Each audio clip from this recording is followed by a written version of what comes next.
really do, and it's not just women. I mean, it's absolutely every single person pretty much on the internet, which is hard. But I found that actually, when you find out who your stalkers are, you stop them back, but don't let them know. Yeah. So well, we can see you too. Oh yeah, I know where you are. So if you're outside my door, I know you're there, and I can probably call the cops. You just need to be aware of the people who are creeping, so that you need to know where they are at all times. Hey. Yes. No. I think for Milana and I, it's really strange too, because we're a duo, and so I think at being women, people find the need to be like, Milana is hotter, Stevie is way weird looking. Like, they'll say whatever, and it's so strange because you're like, I feel like they don't compare guys like that. No, they definitely, you do not see two like male comedy duos or like, you know, Abbott and Costello, and they're like, you know, fucking lose some weight, buddy, like, you know, none of that. But when you're a girl. I totally was fuck Penn. Taylor can watch. Can't wait to motorboat him. Yeah.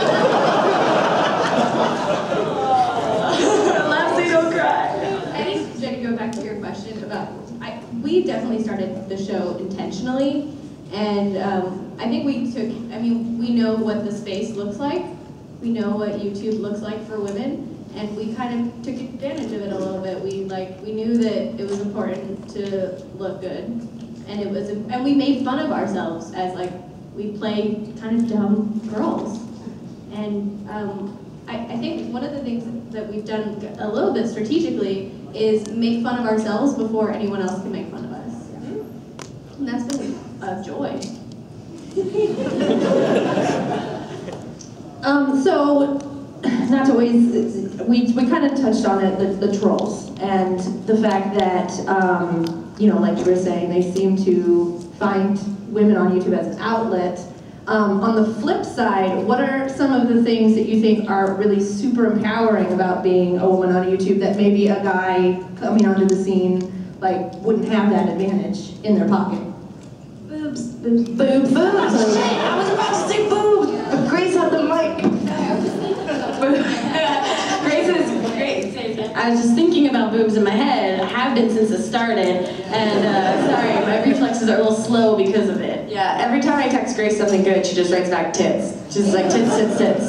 Tits! Celebratory word. Yeah. Tits. Things are tits sometimes. But empowering aspects of being a female content creator. I don't know, everything, man. It's hard because it's like, you know, I think of myself as a content creator. I don't think of myself like I am a woman in this space, you know? And so I guess like the benefits of it, I don't know. Oh shit, I have no answer. Somebody talk. I think some of the benefits are like your ex-boyfriend watching and being like, fuck! Yeah. Oh my god, why did I do that? That's the number one benefit.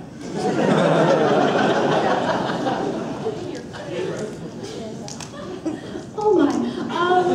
I think a little more serious now, like I really enjoy getting comments from like younger girls who love having like a role model, and so when I was growing up, like being nerdy was not cool. Like I didn't go to my prom, I went to a LAN party and played Unreal Tournament and Quake. So I did not cool. You know, boner count in the room. Oh, like the sexiest thing you could say to that.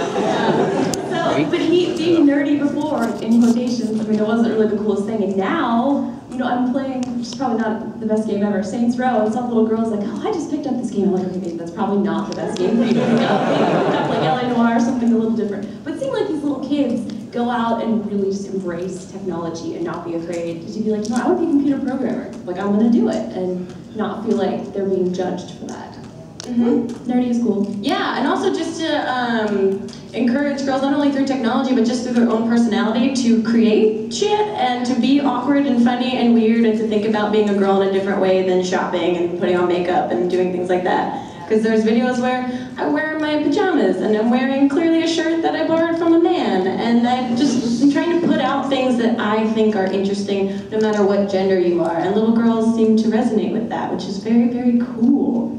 We, yeah, two things real quick. One, we had a girl waiting outside the hotel to get Grace's signature today. Sweetest, like, little, I am One Direction. Grace is One Direction. And she was just so excited. And it was really sweet. Two, I'm really glad that I've encouraged children to start drinking at an early age.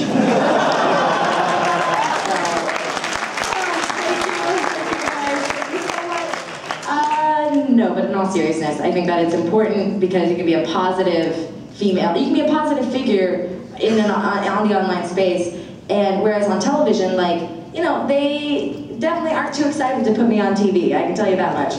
But whereas I can be online and I can do serious things or funny things and do whatever I want and have real discussions with people. So I think that's absolutely wonderful. I think the interaction is huge. Like, people tweet you back on Twitter, and most of the time, I mean, I'm going to tweet you back unless it's something super vulgar, then I block and report as spam.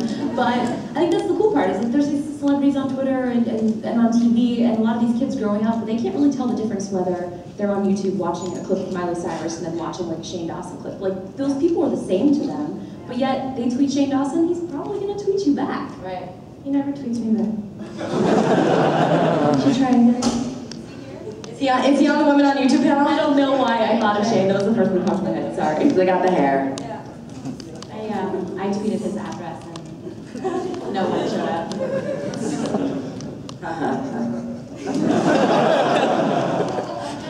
Hey, callbacks. Callbacks.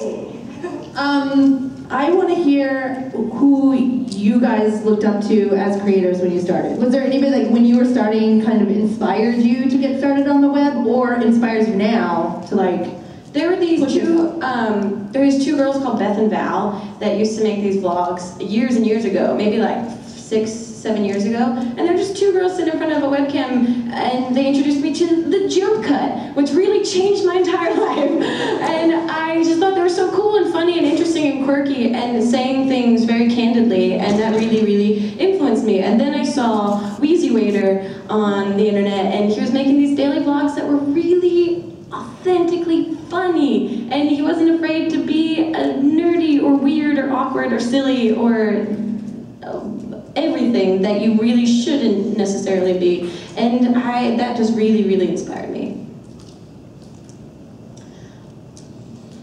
Go for it, girl. I don't know, I was a translator before this, so I was inspired by various authors and novelists.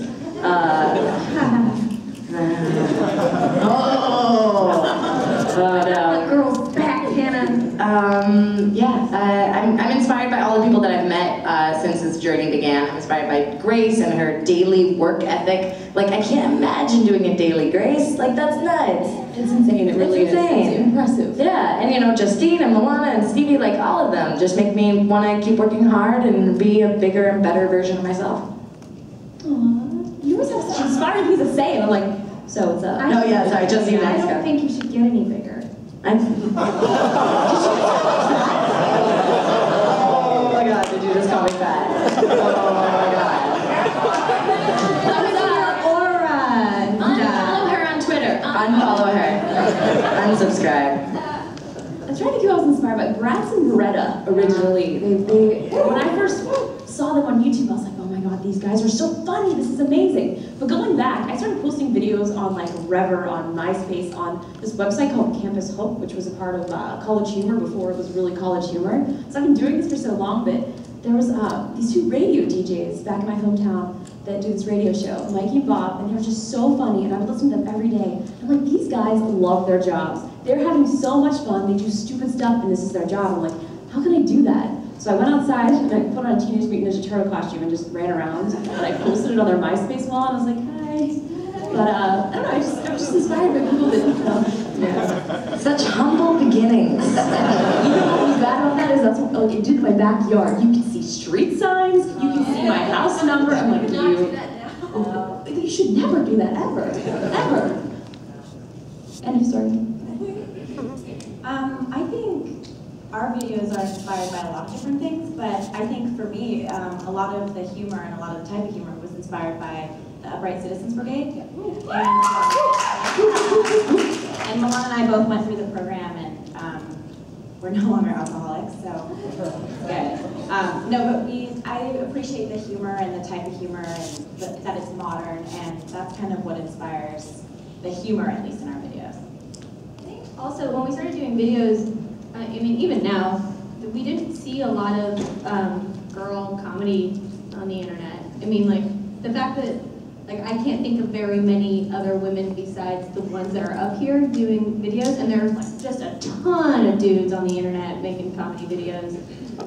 That was, I felt like we already kind of had a heads up, like we were already special, and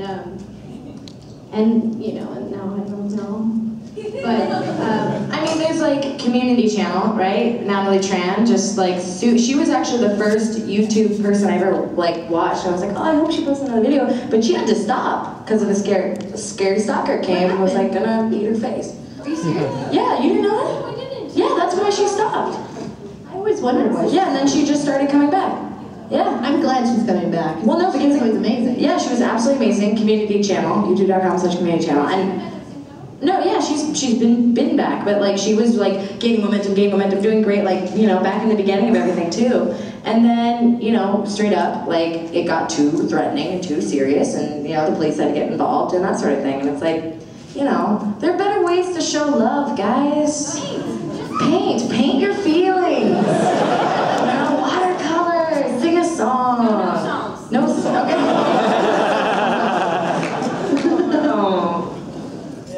So I'm going to ask one more question really quickly, and then I want to open it up to you guys, because you probably have awesome questions you want to ask that aren't creepy.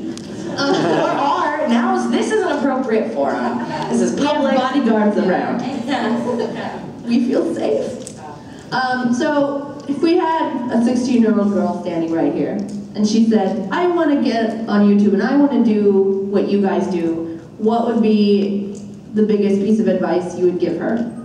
Do it, and do it consistently, and don't be afraid to spend time finding your voice and how you think of the world. A lot of what makes YouTube so interesting is because you get to see very intimately people's points of views on things and life and topics and people, and that's interesting. So it took me a really long time to cultivate the voice that I have on the internet now, and I would say that it's going to be a long time before anything might happen with it, but be dedicated to the persistence of it, and just do it, just fucking do it. Like, that's the only thing you can do, is do it, create shit.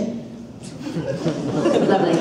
I actually have a little sister who's 14, she'll be 15 in August, and yeah, you met her, thank God.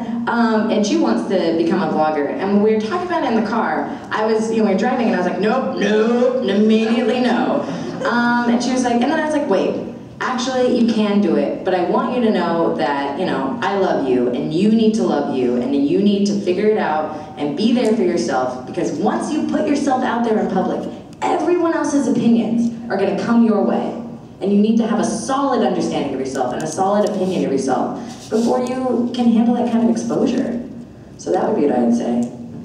Yeah, it's always interesting seeing these little kids making these videos, and then you read the comments and they're absolutely terrible. And I mean, I can't even imagine. High school and middle school was hard enough, and then you put yourself out there for everyone. So, I mean, like Hannah said, like, you need to be ready for that. And I think also, whatever your passion is, and whatever you're interested in, there's probably someone else out there, whether it's like knitting or something really, really unique and crazy. Like, there's an audience out there for everything. Knitting is so crazy. Well, crazy knitting, I heard it's gonna be great. Going back. Cells, do it. 1999. Yeah, just KnitCon. do it.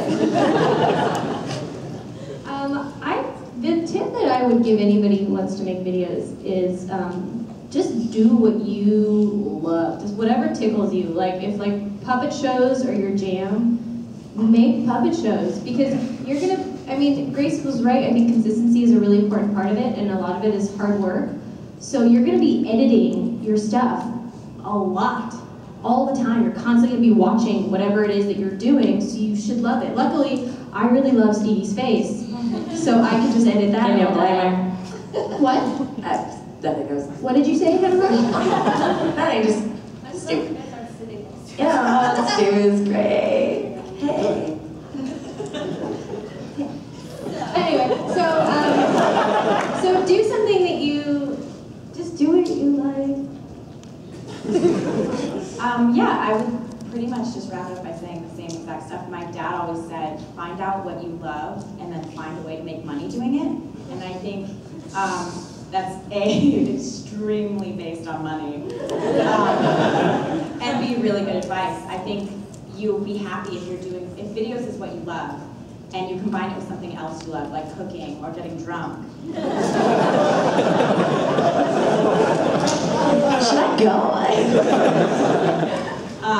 Or dachshunds, or whatever it is that you are like weirdly obsessed with. Make that a combination and do it. I think it's like been one So, of those when things. can we get the Stevie Nelson Dachshund channel? The Dachshund live stream webcam? I mean, Paisley already has an Instagram. It's Paisleygram, and she posts the stupidest pictures of her best friends. So you should like take a look. Yeah, but maybe they'll get their own channel someday. Yeah. Right here first. Live at RTX. So we're gonna go ahead and open it up for questions. There's a mic right back there. Sing a little song.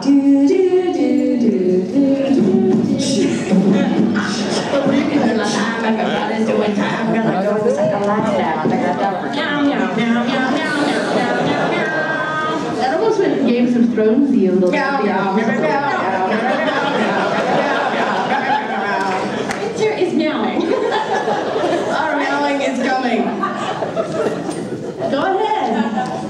My question's for Grace. Grace, I love you and you make me happy, and could you haze me, please? Good. Oh my God, this got really romantic really fast. Sure, what's your name? Christian? What's your last name? Caruso?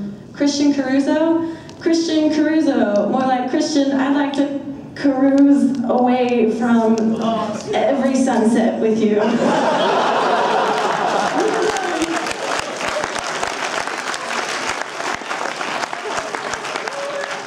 It feels like some weird S&M shit where it's like, make fun of me, make fun of me. So that's cool, I went to college. Go ahead. That's cool. Hannah, actually, you were on my podcast a few months ago. Oh, hey, dude! Yeah. Oh, man, that was like forever ago. Yeah, it's been about a minute. I think that means she doesn't remember you. No! This guy was the first podcast I ever did. Yeah. Yeah, like a year ago. Yeah. Huh. So, Thank you. I'm in the same room as you. As an audio podcaster, I have the luxury of being able to hide my face from the world. Well, it's a cute face, you shouldn't hide it. Thanks. I wasn't fishing for that, but thank you. But you guys have to have your faces and your voices out there. And I know the first few times I heard my voice like on recorded, I cringed. And not that you guys have any reason to cringe for any reason whatsoever, but is there something in your head that goes on like that, like the first few times you do it? And it's like I watch myself get drunk alone in my camera for upwards of an hour and a half, 2 hours. And there's a lot of stuff I edited out, guys. A lot of like Hannah talk time. Does not make it. When I get to a certain level of drunk, I just like to get really deep. So that makes me cringe. Anybody else? There's a lot of stuff, like I'll say these random words like awesome, and I said, how many times did I say awesome in this video? And I'll count, it's like 500, so I can just edit them out. And so every time I say it, I'm just like, oh. If anybody ever saw my outtakes, they It literally would just be awesome. It would commit me. When I'm editing the show, I like to take pictures I take still shots of me and Stevie making gross faces, and then send it to her and our friends. Yeah. So yeah, there's a ton of that. There's a sloth folder on my computer. Thanks so much. Thank you. Grace, I want to know if there's plans for more Grace and Michelle games, because those are hilarious. Oh. You guys stopped doing them for a while, and then you put out the anniversary, and I was really happy. Oh, yeah. Traveling, so. Yeah, for those of you that don't know, a good friend of Michelle and I make gaming videos. The problem is I'm real bad at gaming, so it just turns into me trying to have... That's why they're hilarious? Thanks. I'm trying to turn a negative into a positive, so I just have conversations with people while we play Halo. And they talk about deep conversations. I got proposed to, and then immediately asked to send a picture of my tits. So, a whole gamut of emotions happens over Halo, I learned. Yeah, it's a beautiful space. I've been away for a little bit from Michelle, and when I go back from this convention, you will probably see more gaming videos, hopefully, because they're really fun, but sometimes people don't like to talk to us, so it takes a little bit of time to get the right magic going on there. But thanks for watching. Yeah, thank you. No problem. Have you played Call of Duty yet? Because they're real chatty on that. Yeah, let me tell you. Can I throw a grenade into the ocean on Call of Duty? Yeah, actually you can. There's Done. done. This is done. What's up? This is for Hannah. You're fucking hilarious. Hey, it's Trey. Yeah. Yeah, no, I care. I care. She called me a beautiful man-child. You are. I mean, look at him. He's kind of like if a hobbit was like a model. Elijah was here. He was, yeah, I heard. I was just gonna say, has there ever been a video you made where you actually got too drunk to finish it? And like you have to like, do you ever have to like scrap it at that point? Or like, Yeah. yeah. So there was an episode called My Drunk Kitchen Meatballs, and for those of you who've seen it, it's different from all the other kitchens for some reason. I do it like I'm playing a video game, and that is because the vast majority of the footage was so unusable. It was just like, in making meatballs, I basically just got so hammered and then just started to just make meatballs, which took like a second. So I was like, this video has nothing to say. I guess I'll just drink more. It's literally just like me, red and sweaty and laughing at my own jokes. I did, but I edited it to try and make it into like a story. So if you watch My Drunk Kitchen Meatballs and there's like one clip of me going like, that's what the whole video is like. Thank you. I had two questions. The first is for the prudes, I guess. How,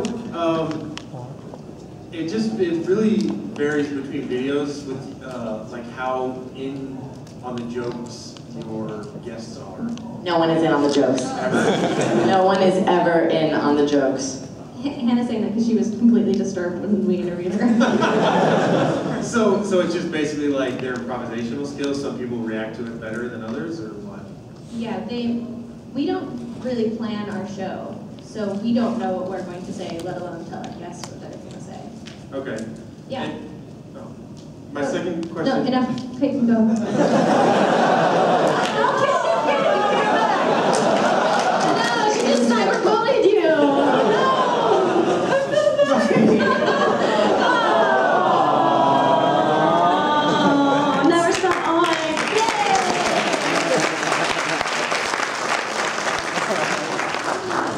My second question was for Grace. This is the first time I've ever seen you on a Saturday, so could we get like maybe a Saturday song?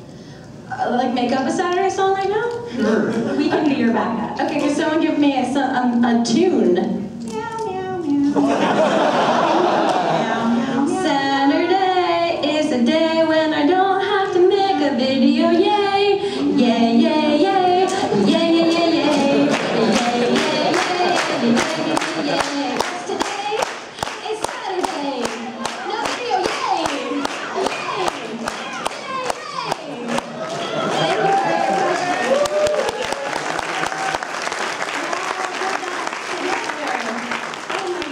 Thank you all for the claps. That was a wonderful experience. Everybody just Grace, just thank you for giving her the clap. And the next question. Hello. My question is for Justine. Hi. And where did you, I've been wanting to ask this question for years, and where did you come up to dance in the Apple Store? I used to just make videos in the Apple Store when it first opened. I was like, oh, this is really cool. And then one day I was sick of talking and I had nothing to say, so I just started dancing. And I just kept dancing in random stores all across the United States, and only one store in New York. They always kicked me out. I have to say that you have the biggest balls of all of us here, because I could never do that. Actually, you think I didn't get nervous right before I started sweating, and I'm like so nervous. My sister, she knows right there. Last Christmas, we all got in little elf costumes, went to the Apple Store, danced, and then we went to the gun store and bought my dad 2 shotguns. So, Pittsburgh. Thank you. Oh my God. This is a question for all of you. Recently there's been a lot of more, or seemingly a lot more publicity about the YouTube, etc. death threats and horrific anti-feminism, anti-women comments, and there seems to be kind of this dichotomy between oh, it's just normal and we have to ignore it, versus we shouldn't ignore it at all, and this is a horrible, horrible issue and it needs to be publicly, you know, not condoned at all and not okay at all, which obviously it should be. But I was wondering if any of you have any ideas of how to, you know, combat this and how to change public, you know, consensus on, you know, this issue and how, you know. I have some thoughts. One, when everyone in this room, if you choose to or choose not to, when you raise your children, love them, be very kind to them, and have open discourse with them on their thoughts and feelings. You know, I understand that people use this as their outlet, but it doesn't make it okay, but we shouldn't fight back against someone's negativity by being like, let's make fun of this guy, let's be really mean to this guy. I have to be like, wow, I'm sad that this anger exists inside you. Like, I can promise you, assuredly, I've never written a flame on anything. Like, I've stopped watching it and moved on with my life because I would rather feel positive and happy than watch something that makes me feel that angry. You know? Oh, thank you. So hugs on drugs. But I mean, how do we stop it? I mean, I really have no idea, other than we just blocking and trying to, and sometimes you'll write back to these people and be like, sorry, I'm having a bad day, and then most of the time... See, but they'll hear it like, you'll be like, I'm sorry you're having a bad day, but they'll hear it like, sorry you're having a bad day. But sometimes they'll write back and they're like, oh my god, I didn't actually think that you would see my comments. So sometimes when you yeah, a lot of it's attention seeking in more ways than one. I agree with Hannah. I don't think that we should bring it to make it a point of focus. I think the only thing you can do really is focus on surrounding yourself with good people, raising your children right, and creating awesome shit. And that's it. I also think those comments and stuff like that aren't just applicable to like YouTube. They happen in real life too. Yeah. People are rude in real life, and you just have to ignore it. I think that's like the most positive thing to do. Or we could put all the trolls on one island, new reality show, Troll Island. They have to murder each other to survive. Or, oddly enough, they're like, best island ever!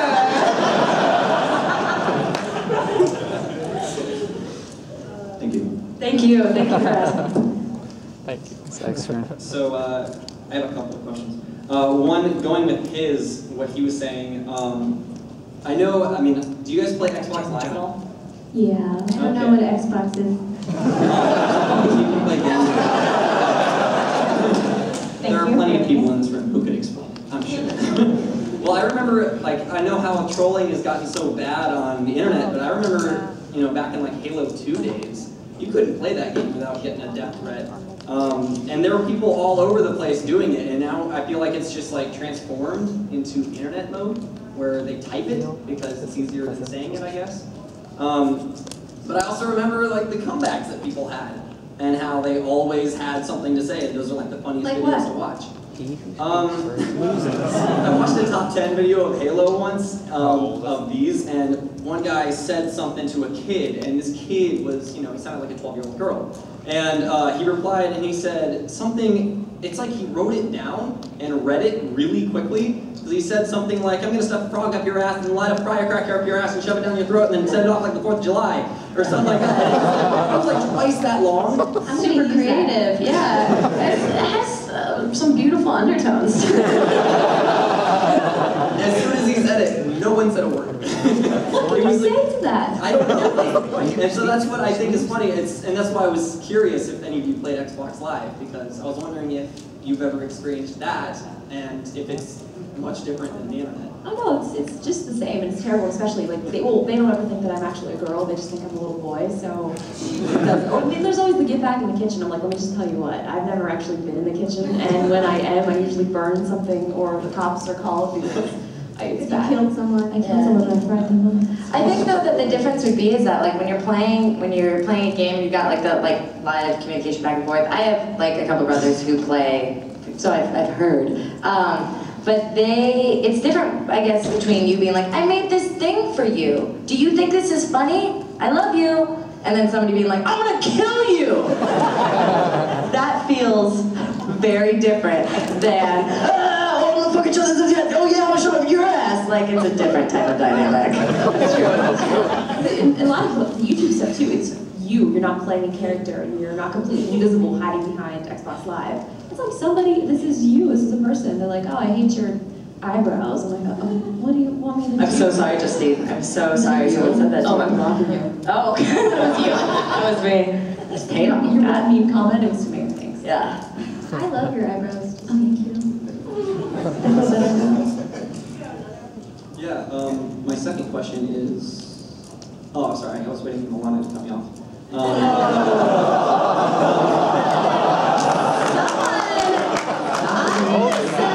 love connection happening. This is how people make babies. Just saying. I think they use private rooms for that. I'm talking. I know where I'm from. Jersey. No, I was gonna ask, I know some of you, like I watched Milana and Stevie, and I know you guys improv a lot, and I was just curious as to how much each of you improv, and how much of that you edit out because you think it's not as funny as you thought it was at the moment. I can tell you that anything we improvise is always funnier than the things we write. Always. Always, always, always. Absolutely. Yeah, every Day Like Grace is improvised. I don't write any of my stuff down unless it's like some elaborate thing that needs pre-planning. But I usually have an idea, I turn my camera on, and I limit myself to about 12 minutes of quacking at the camera because the camera shuts off automatically after 12 minutes, which has kind of become this like blessing in disguise. Otherwise, I would go through, you know, tens and tens of minutes of footage that I don't need to edit. And a lot of it is so funny when you're by yourself in your apartment. And then when you look at it back, it's not as funny. But the fun part about editing is that you can edit it to make it look way funnier than it actually was. So editing is kind of like this amazing like makeup kit that you can make an ugly face look You guys know about makeup, right? Yeah, makeup, right? Lipstick, lip gloss, mascara, etc. And they're all boys who could like makeup. Yeah, absolutely. Yeah. So, thank you very much. We've got about 20 minutes left, so if going forward we could limit it to one question, just so we can get through as many people as possible. Thank you. Yay, thanks for the question. Hi. Hi. I too am wanting to start vlogging. I have like hundreds of videos on my computer, which is now full of Powerade, but regardless of that. Powerade? Like the drink? No, like. Is that a video Wait, let's talk about this. My stepdaughter accidentally did not close her Powerade all the way, and it soaked the computer, and now Adoption. It's Get out of there. I mean, if there's one thing I know, it's never too late to adopt. Yeah. Give your child that. So, long story short, my biggest thing is my fear of why should I put this out there? Who would want to watch this? Like, did y'all ever experience this? And if you did, how did you overcome it? I think we experience that every day. At least I do. I'm like, who's watching this? What's really cool is going to like VidCon and seeing the excitement on like little kids' faces. When they're like, oh my gosh, I love this video, and you give them a hug, and it's like you made their day. So truthfully, once you start doing it and you see how excited like some of these kids are, and that for me is amazing. I think do it because people are interested. Like, you can watch someone who's not supposed to be interesting technically, and they're interesting.